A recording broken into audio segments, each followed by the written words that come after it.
Hello friends, तो कैसे हैं आप लोग। आशा करता हूं आप अपनी तैयारी में जोर शोर से लगे होंगे। दोस्तों, आज यूपी ट्रिपल एस सी आयोग के द्वारा जूनियर असिस्टेंट यानी सम्मिलित कनिष्ठ सहायक की विज्ञप्ति निकाल दी गई है। टोटल 1262 वैकेंसी निकाली गई है। लेकिन जैसा कि आपको पता है, आप में से अधिकतर लोगों को पता होगी, 4500 वैकेंसियां निकलनी थी।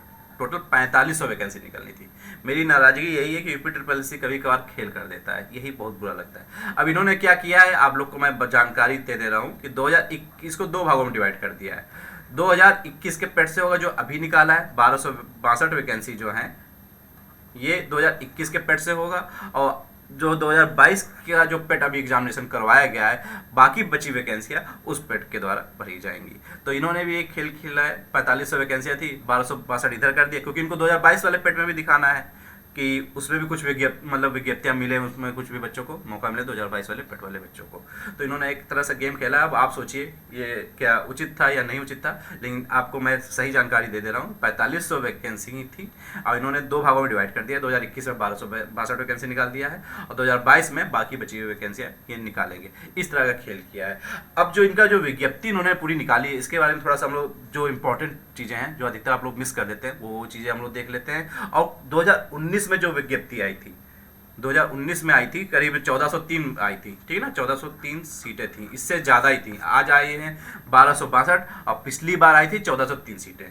उसका क्या रिजल्ट था, उससे भी कंपेरिजन कर लेंगे, जिससे आपको समझ में आ जाएगा एग्जैक्टली आपको तैयारी कैसे करनी है, किस लेवल पे करनी है, ठीक है। तो वीडियो आपके लिए बहुत ही ज़्यादा इंपॉर्टेंट होगी। पूरी वीडियो देखिएगा, आपके लिए जरूर लाभदायक रहेगी, ठीक है। तो पहले इंपॉर्टेंट पॉइंट्स देख लीजिए। ये फार्म नवंबर शुरू हो रहा है, 21 नवंबर। आज 21 अक्टूबर है, 21 नवंबर से ही आपका फॉर्म शुरू हो जाएगा। 14 दिसंबर तक आपका फॉर्म चलेगा। शुल्क जो है या आवेदन में संशोधन करने के लिए, शुल्क जमा करने के लिए आवेदन में संशोधन करने की अंतिम तिथि इन्होंने 21/12 रखी हुई है, ठीक है। तो अगले महीने माना है, एक महीने पहले ही नोटिफिकेशन दे दिया है, ठीक। तो आपको बता और भी कुछ जानकारियां हैं, जैसे इन्होंने जैसे 14/12/2022 तक तो अंतिम तिथि है ऑनलाइन फॉर्म भरने की, लेकिन 21/12 तक इन्होंने शुल्क समायोजन करना है, शुल्क भर सकते हैं और तब तक आवेदन में संशोधन भी कर सकते हैं। ये इन्होंने लिखा है, संशोधित किया जा सकता है। 21/12 तक आप संशोधन कर पाएंगे, ठीक। टोटल वैकेंसी कितनी है, 1262, मैंने आपको बता ही दिया है। और 2021 के पेट परीक्षा के द्वारा ही ये भरा जा रहा है। 2021 की पेट परीक्षा को जिन्होंने दिया था उससे ही शॉर्टलिस्ट करेंगे, ठीक है ना। आप इसमें ये चीज़ ना समझिएगा कि नॉर्मलाइज स्कोर में 0 या उससे कम या नकारात्मक अंक प्राप्त करने वाले भर्ती को मुख्य परीक्षा हेतु शॉर्टलिस्ट नहीं किया जाएगा। ऐसा कुछ नहीं, मतलब जैसे इन्होंने बताया 0 1 नंबर वाले को शॉर्टलिस्ट करेंगे, ऐसा नहीं। लेखपाल वाले में आपको पता है इनका समझ में नहीं आता कैसे ये क्या कर रहा है कहानी, लेकिन कहानी इनकी यही है कि जितनी विज्ञप्ति है उसका 15 गुना ये बुलाएंगे, 15 गुना। अब वो नॉर्मलाइज स्कोर जितना भी आपको पेट का मिला था, पेट 2021 में, वो उसी हिसाब से वो कट ऑफ जारी करेंगे, ठीक है। ये आपको ये ध्यान रखना है, 15 गुना ये रिटर्न में बुलाएंगे। और बाकी आपको पता ही आवेदन कैसे क्या करना है, सिंपल ही चलता रहता है। फोटो हस्ताक्षर आपको अपलोड करने की आवश्यकता नहीं पड़ेगी। जो आपने 2021 वाले पेट में जो फोटो हस्ताक्षर अपलोड किए थे वही ऑटोमेटिक आ जाएगा। जब आप फॉर्म में आगे भरते जाएंगे आपको मिल जाएगा, ठीक है ना। लास्ट में आएगा आपका शुल्क आपको जमा करना होगा, वो आपका पूरा हो जाएगा। शुल्क कितना है, अभी ऑनलाइन प्रक्रिया का ही शुल्क जमा किया जा रहा है। सभी वर्ग है, चाहे अनारक्षित वर्ग हो या अन्य पिछड़ा वर्ग हो, अनुसूचित जाति हो, अनुसूचित जनजाति हो, सभी को 25 रुपये ऑनलाइन आवेदन शुल्क अभी जमा करना है। केवल ऑनलाइन आवेदन शुल्क जमा किया जा रहा है, ठीक है। आपको ये ध्यान रखना है। इसीलिए सभी जने जितने भी पेट 2021 में फॉर्म अप्लाई किए थे सभी भर दीजिएगा। अब देखते क्या होता है। अब इसमें आपको कुछ और इंपॉर्टेंट चीज बता, 2 विभाग से वैकेंसी निकली, किसे, चिकित्सा एवं स्वास्थ्य सेवाएं उत्तर प्रदेश, ठीक, और उद्योग एवं उद्यम प्रोत्साहन निदेशालय उत्तर प्रदेश। दोनों में वही जूनियर असिस्टेंट का है, कनिष्ठ सहायक का ही है। दोनों पे 2000 गेट पे ही होता है। लगभग आपकी सैलरी स्टार्ट होगी कितने से, लगभग ये आपकी शुरू हो जाएगी 23-24 हज़ार से स्टार्ट होती है। लगभग 23-24 हज़ार से सैलरी स्टार्ट होती है, ठीक है ना, स्टार्ट होती है, ठीक। अब ये न्यूनतम आयु जो है 18 से 40। पहली बात तो इसमें आप ये ध्यान रखिए, इसमें लिखा है अस्थाई। चिकित्सा एवं स्वास्थ्य सेवा वाले में अस्थाई लिखा है, तो आप इसका टेंशन ना लेना, ये समझना ये स्थाई नहीं है, ये अस्थाई है। नीचे वाला ही केवल स्थाई है, इसमें आप परेशान ना होइए, मैं सही जानकारी दे रहा हूँ। ये भी स्थाई है। 2 साल की सेवा के बाद ये पद भी स्थायी हो जाता है। चिकित्सा एवं स्वास्थ्य सेवा में आप अगर ज्वाइन करते हैं, आपका अगर सिलेक्शन हो जाता है तो आप 2 साल तक अस्थायी रहते हैं, उसके बाद वो ऑटोमेटिक स्थायी आपकी सेवा हो जाती है, ठीक है। इसके लिए आप परेशान ना होइए, अस्थायी से आप लोग घबराइएगा नहीं, ठीक है। चलिए, वैकेंसियाँ 1148 है। और उद्योग एवं उद्यम प्रोत्साहन निदेशालय में 114 है। टोटल 1262 वैकेंसी है। ये आपके सामने है, आप चाहे तो स्क्रीनशॉट ले लीजिएगा या आप नोटिफिकेशन ऑफिशियल साइट पे जाकर वहाँ से डाउनलोड कर लीजिएगा, देख लीजिएगा, ठीक है। अब इसमें मैं कुछ पॉइंट्स बताते चल रहा हूँ, वो आप लोग नोट कर लीजिए, या आप नोट क्या मतलब आप समझ लीजिए, सुन लीजिए, आपके लिए फायदेमंद होगा, क्योंकि बहुत सारे बच्चे कुछ चीज़ों को इग्नोर कर देते हैं, ठीक। केवल एक ही आवेदन करना है आपको, उपयुक्त रिक्त पदों के लिए केवल एक ही आवेदन करना है। ये नहीं कि दो डिपार्टमेंट से आया हुआ है, दो विभागों से आया हुआ है तो आपको दो अलग अलग भरना है। एक ही आवेदन करेंगे, दोनों के लिए एक ही आवेदन आपको करना है, ठीक है। दूसरा इन्होंने क्या कहा है, अंतिम तिथि तथा संबंधित आवश्यक एक ही। अब ये बहुत सारे बच्चे कंफ्यूज होते हैं, जैसे इंटरमीडिएट इसमें मांग रहा है, ठीक है, और डोएक ट्रिपल-सी मांग रहा सर्टिफिकेट, इसमें डोएक ट्रिपल-सी मांग रहा, आगे मैं बताऊंगा आपको। तो आप कहेंगे कब तक का सम्मान है, ये हर बार आप कमेंट करके पूछते हैं। तो इसमें देखिए चौथे पॉइंट पे दिया है, चौथा पॉइंट में अभ्यर्थी को आवेदन करते समय आवेदन की अंतिम तिथि, जो आवेदन की अंतिम तिथि दी गई है तथा संबंधित जितने भी आवश्यक अनिवार्य अर्हताएं हैं, ठीक है, वो आपको प्राप्त होनी चाहिए। उस डेट तक आपको वो सारी डॉक्यूमेंट्स आपके होने चाहिए। इंटरमीडिएट, डोएक ट्रिपल-सी, ये दोनों अनिवार्य अर्हता हैं। ये दोनों आपको ये जो अंतिम तिथि है वहाँ तक आपको प्राप्त होना चाहिए। ये चीज़ें आप ध्यान रखिएगा, ठीक है। चलिए, और जो आप जानते हैं वैकेंसियाँ घट बढ़ सकती है, सब कुछ कहानी हो सकता है, कुछ क्षण में भी कुछ इस टाइप से दिया गया है। आपको पद देखने की आवश्यकता होगी, आप लोग देख लीजिएगा। अर्हताएँ, पहली बात तो अनिवार्य अर्हता आप देख लीजिए क्या है। इंटरमीडिएट होना चाहिए, इंटरमीडिएट आपको पास होना चाहिए। कब? आवेदन की लास्ट डेट तक इंटरमीडिएट आपके पास होनी चाहिए सर्टिफिकेट। चूँकि आपने पेट 2022 दिया 2021 दिया होगा तो आपका इंटरमीडिएट होगा भी। फिर उसके बाद नंबर 2 पे हिंदी एवं अंग्रेजी टंकण आपको आना चाहिए। हिंदी में 25 शब्द प्रति मिनट और अंग्रेजी में 30 वर्ड प्रति मिनट, ठीक ना, ये होना चाहिए। लेकिन आप इसमें कंफ्यूजन होगा कि मंगल और कुर्ती किसको लेंगे। आप चिंता ना कीजिए, मंगल और कुर्ती, मंगल में आप जैसे यूनिकोड का है या उत्साह कोकिला, जिसमें भी आप करते हैं, मंगल के कई सारी कैटेगरी उसमें, या कुर्ती, आप जो कुर्ती जो है ये, आप ये दोनों में से किसी भी फॉन्ट में जानते हैं, उसमें आपको 25 वर्ड प्रति मिनट करना है और 30 वर्ड आपको अंग्रेजी टाइपिंग में करना है, ठीक। उसके बाद डोएक ट्रिपल-सी, डोएक का ट्रिपल-सी सर्टिफिकेट होना चाहिए, या किसी सरकार द्वारा मान्यता प्राप्त किसी संस्था द्वारा इसके समकक्ष प्रदान कोई प्रमाण पत्र होना चाहिए, ठीक है। तो ये आपके आवेदन की अंतिम तिथि तक होना चाहिए, ये आपके लिए इंपॉर्टेंट है, ये आप ध्यान रखिएगा। उसके बाद आते हैं अधिमानी अर्हता। अधिमानी अर्हता में आपके लिए क्या होना चाहिए। नंबर 1 पे प्रादेशिक सेना में न्यूनतम 2 वर्ष की अवधि आप पूरा कर चुके हैं तो ये आपके लिए अधिमान्यता आपको प्राप्त होगी। नहीं तो एनसीसी का सी सर्टिफिकेट या बी सर्टिफिकेट, इसमें केवल बी सर्टिफिकेट वैसे लिख के देते हैं। बी सर्टिफिकेट छोटा होता है, सबसे बड़ा होता है सी सर्टिफिकेट, उसका होता है बी सर्टिफिकेट, उसके बाद होता है ए सर्टिफिकेट। तो आपके पास अगर बी सर्टिफिकेट प्राप्त है या सी सर्टिफिकेट प्राप्त है तो आप इस कॉलम को जरूर टिक करिएगा, ठीक है। चलिए, आयु 18 वर्ष से 40 वर्ष, बाकी कहते हैं अपने कैटेगरी के हिसाब से आरक्षण भी जो जिनको जैसी आरक्षण मिलता है, जैसा छूट मिलता है वो आपको मिल जाएगा, आपको सब पता ही होगा। अब चयन का आधार, मेन यही चीजें हैं। चयन का आधार कैसा होगा, केवल लिखित परीक्षा के आधार पे होगा। लिखित परीक्षा और प्लस इंटरमीडिएट ग्रेजुएशन के नंबर जोड़ेंगे। पूरा मैं डिटेल में बता दे रहा हूँ, और अगर खिलाड़ी है तो उसके भी आपको बेनिफिट मिलेगा। फर्स्टली आपको देना क्या है, देखना है पहले लिखित परीक्षा 65 अंक का होना है। सन 2019 में भी 65 अंक का ही था, ठीक है ना, और सेम यही प्रक्रिया थी, बस वहाँ पेट नहीं था, यहाँ पे पेटिंग जोड़ दिया गया, ठीक। चलिए, वस्तुनिष्ठ 65 नंबर का होना है आपका, जिसमें 3 पार्टों में डिवाइड होगा। हिंदी सबसे ज़्यादा आनी है आपको, 30 नंबर की आनी है। 60 क्वेश्चन होंगे, प्रत्येक आधा आधा नंबर का होगा, ठीक। फिर उसके बाद आता है रीजनिंग, वो 30 क्वेश्चन होगा, 15 नंबर का होगा। सामान्य जानकारी जीए आपका होगा, 40 क्वेश्चन होगा, 20 नंबर का होगा। टोटल 130 क्वेश्चन होंगे, 65 नंबर का होगा, और 1.5 घंटा आपको समय मिलेगा, ठीक। माइनस मार्किंग है, एक क्वेश्चन जो सही अंक है उसका 25%, ठीक है। जैसे एक सही उत्तर क्या हो गया, 1/2 आपका नंबर का एक क्वेश्चन है, ठीक ना, इसका 25%, 25 चक्कू 100, 1/8 नंबर जो है ये माइनस मार्किंग है। कितना नंबर है, 1/8 जो है वो माइनस मार्किंग होगी। ये आप समझ गए यहाँ तक, बाकी सिलेबस जो है वो देख लीजिए, आपका हिंदी का वही जहाँ समझ ही रहे हैं।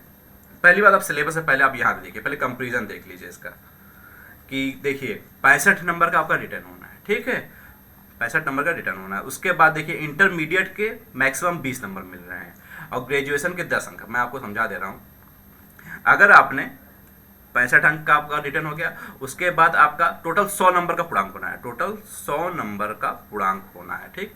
इसमें से रिटर्न का जो हो गया वो कितना हो गया, 65 नंबर का, ठीक ना। इंटरमीडिएट जो हो गया वो कितने नंबर का आपका हो गया, वो आपका हो जाएगा देखिए 20 नंबर का इंटरमीडिएट होगा। ग्रेजुएशन हो गया 10 नंबर का, ठीक है। इंटरमीडिएट हो गया आपका 20 नंबर का, और ग्रेजुएशन जो हो गया आपका ये हो गया 10 नंबर का। बाकी आप खिलाड़ी हैं, अगर स्पोर्ट पर्सन हैं तो उसका भी आपको 5 अंक मिलेगा। ये टोटल हो गया आपका कितना नंबर का, 100 अंक का हो गया। अब इंटरमीडिएट में 20 नंबर और ग्रेजुएशन में 10 नंबर कैसे बढ़ रहा है, अब ये देख लीजिए।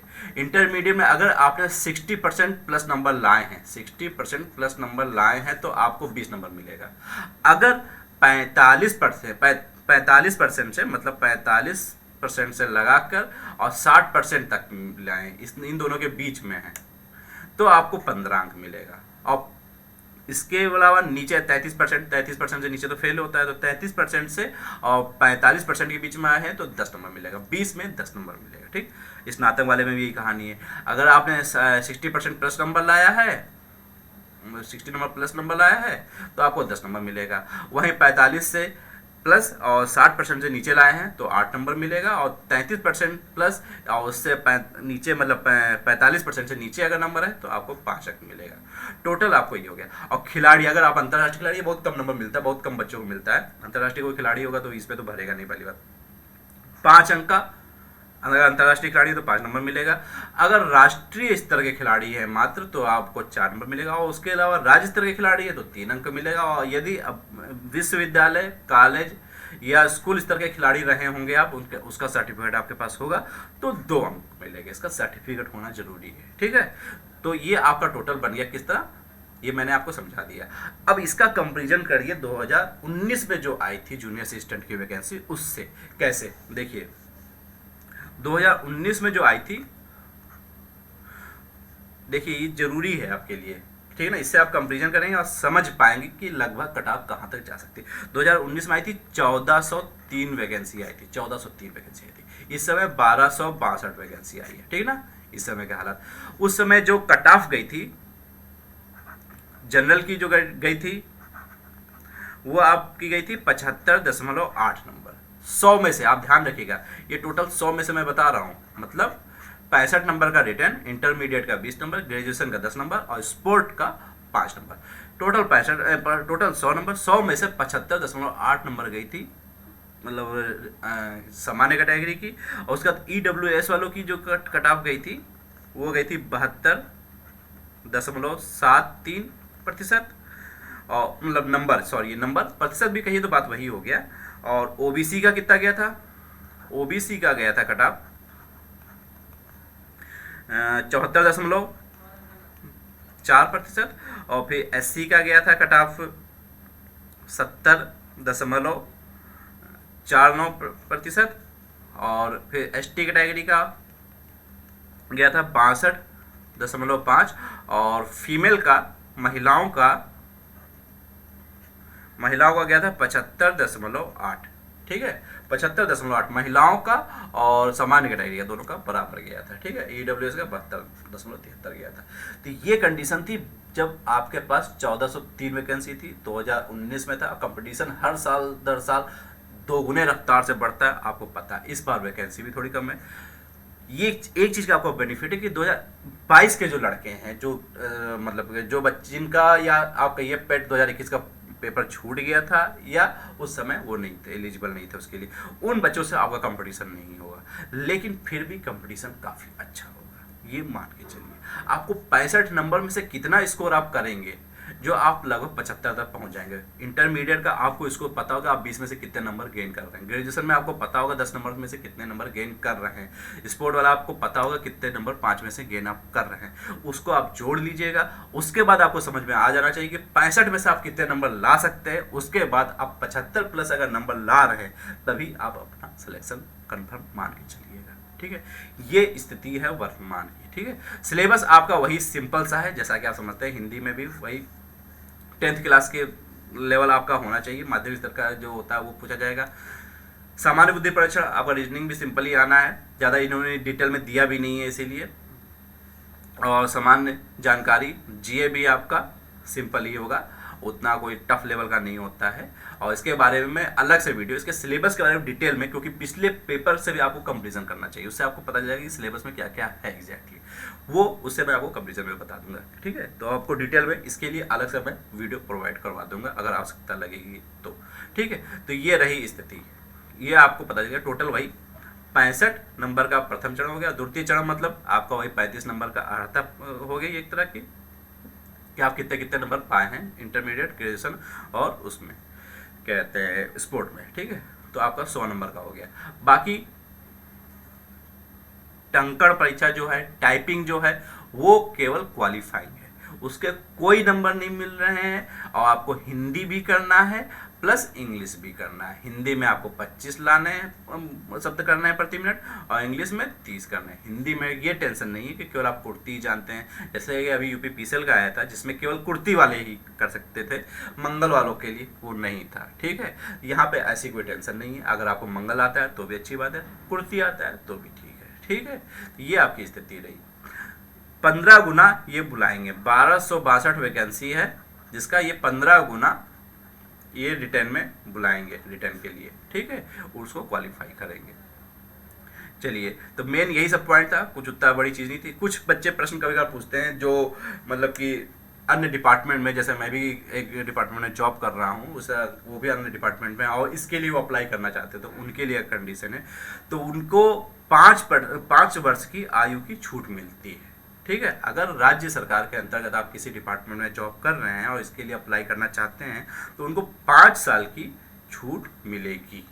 हालांकि इसमें छूट की उतनी आवश्यकता नहीं है क्योंकि 40 साल बहुत ही एज हो जाता है। ठीक है, तो ये स्थिति है।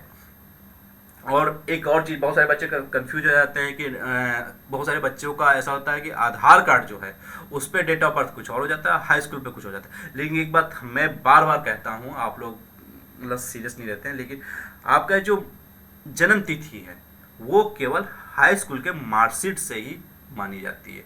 जो हाई स्कूल की मार्कशीट पे आपकी डेट ऑफ बर्थ लिखी रहेगी वही मान्य होती है। देखिए यहाँ पे ये पॉइंट लिखा हुआ है, और कोई इसके लिए मान्य नहीं है। कोई अन्य कोई भी दस्तावेज देंगे, आधार कार्ड दे दें, फलाना दे दें, ढिमका दे दें, कोई मान्य नहीं होता। केवल यही जन्म तिथि का प्रमाण माना जाता है, हाई स्कूल में आपका क्या लिखा हुआ है।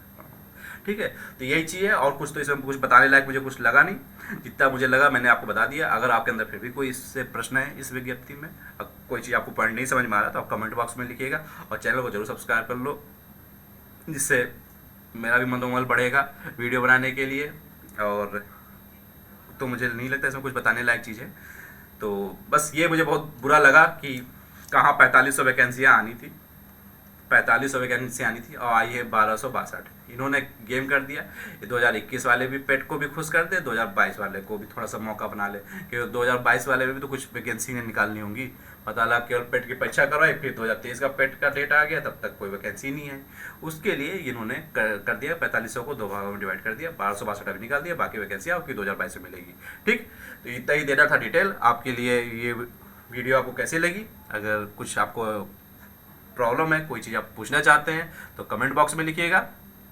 बाकी मिलते हैं अगली वीडियो में। वीडियो देखने के लिए धन्यवाद।